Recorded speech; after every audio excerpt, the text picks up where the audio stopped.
Oh, not again. Bonjour, je suis not manly, et ici le voyage d'espace, je ne sais quoi. This is kind of a part 7.5, part 8.5. First off, I've migrated this save over to Kerbal Space Program 1.8.1, and ScanSat actually works now, so maybe I can actually use it.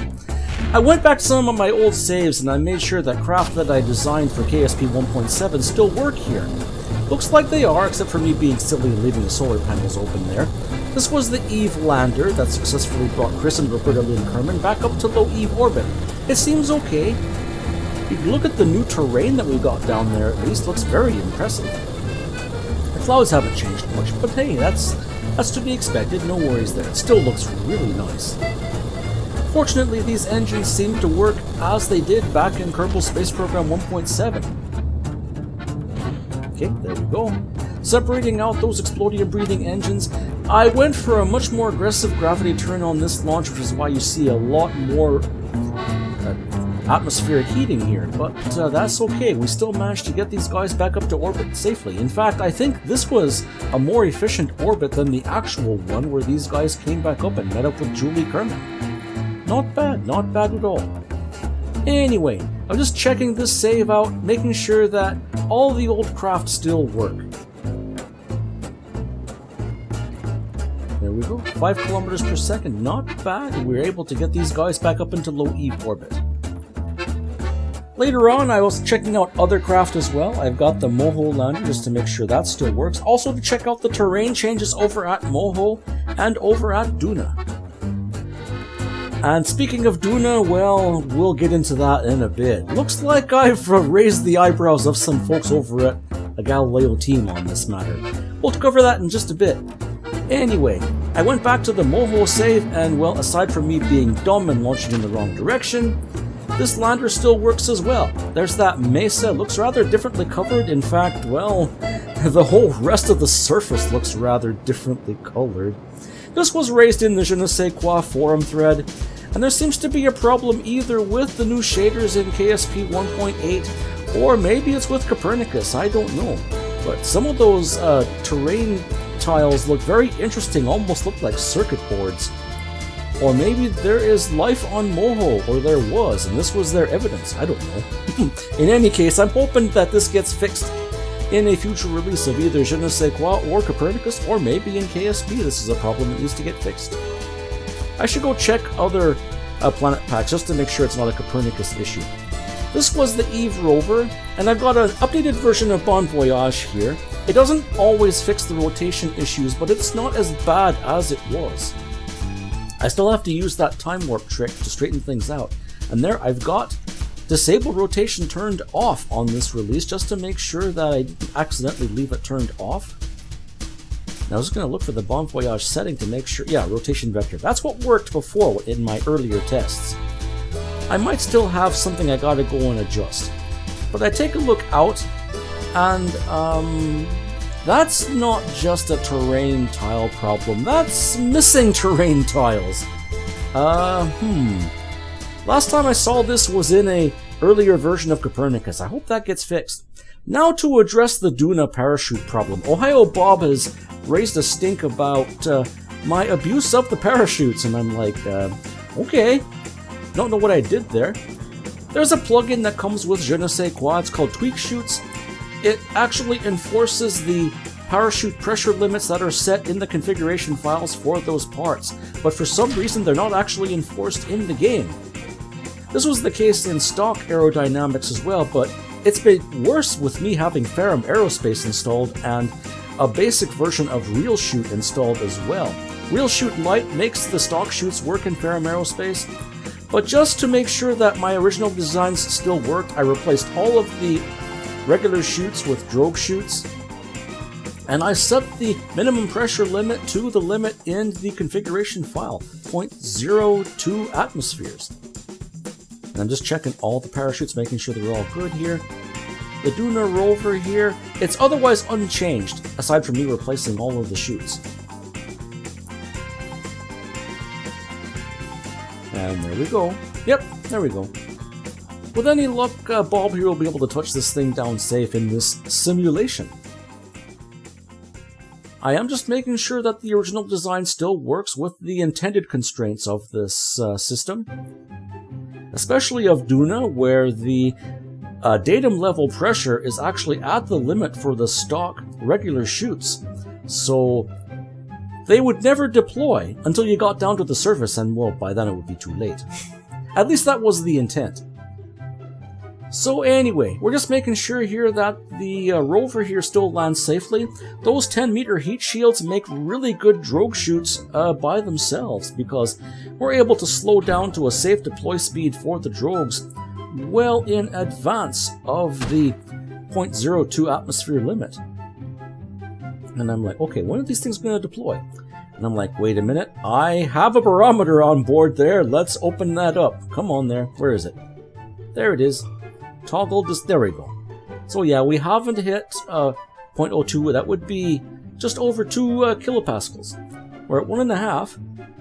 And just to show that it will open at the right pressure, I've got that gauge open. This should otherwise work as intended. Okay, 1.9, 2.0. Oh, there's one, and there's the other. Now, you can still set the altitude limit for opening up, so I have them set to their maximum of 5 kilometers from the surface. Otherwise, this landing went about as well as you could have gotten it to go. Those rockets able to help Bob bring this thing down to a safe touchdown. At least if I wasn't so conservative with the throttle. There we go. There we go, and Bob's mission would have continued as planned. We're also going to repeat this test with the original Duna lander. What you're seeing there is an entry from my KSP log file to show that a Sigma Tweak chutes actually is loading. But it's not having any effect on here because the real chute light that's installed replaces the stock module parachute. And I'll show that in just a bit. I'm going to replace those regular chutes with drogue chutes. Oh, come on. There we go. And then let's take a look at the pressure setting. I can still drop the pressure below, 0.2. There we go, 0.02. So I end up removing all the chutes. I put them on the next stage below this. There we go. And I made sure that they were set for 0.02 for this test. Yep, there we go. So if the limits were enforced, I believe this craft would still function as I intended it. Maybe using a little more rocket delta V to touch down safely, but hey, we're going to send up Doug Kerman here in a simulation just to make sure that that is the case.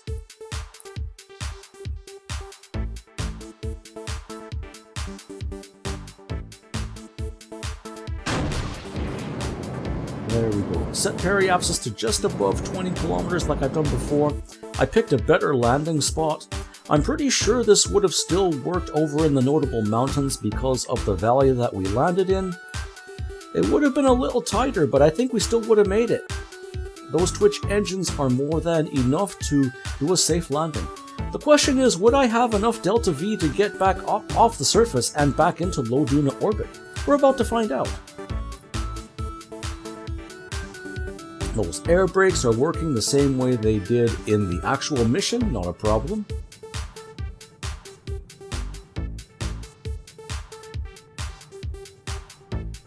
Not bad. So far so good, no changes really so far.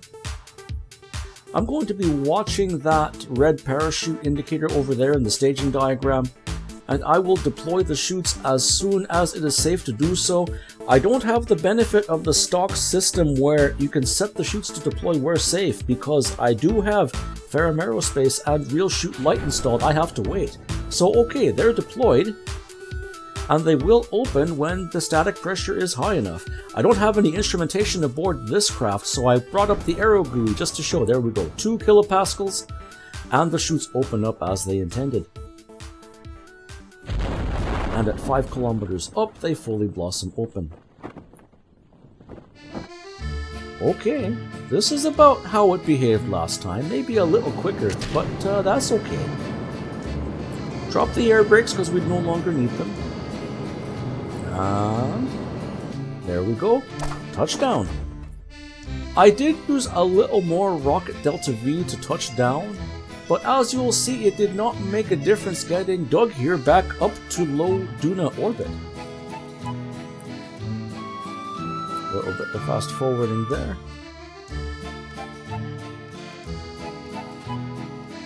Okay, let's get you back up off the surface. There we go. I never did figure out a proper ascent profile for this lander. I pretty much just tried to get out of the atmosphere reasonably quickly.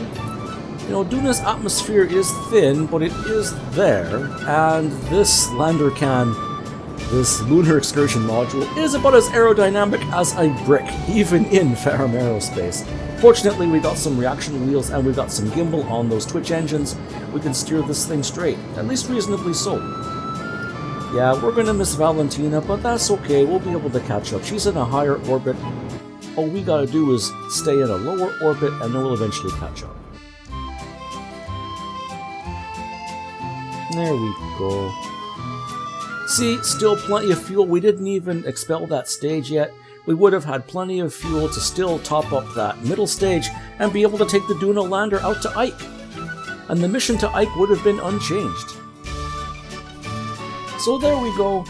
If they ever do get either real shoot or tweak shoots fixed, it's good to know that even following the intended limits, we can still land these things safely. So the trip to the asteroid belt's going to get postponed. I have to work on a comm network because we're going to lose signal out beyond the orbit of Duna. So we'll have to work on that in a future episode. See, there we go. Doug is nice and safe. Now, hopefully that'll be the last incursion from the police. Well, until we get out to the asteroid belt, until then, I'm not manly. Fly safe.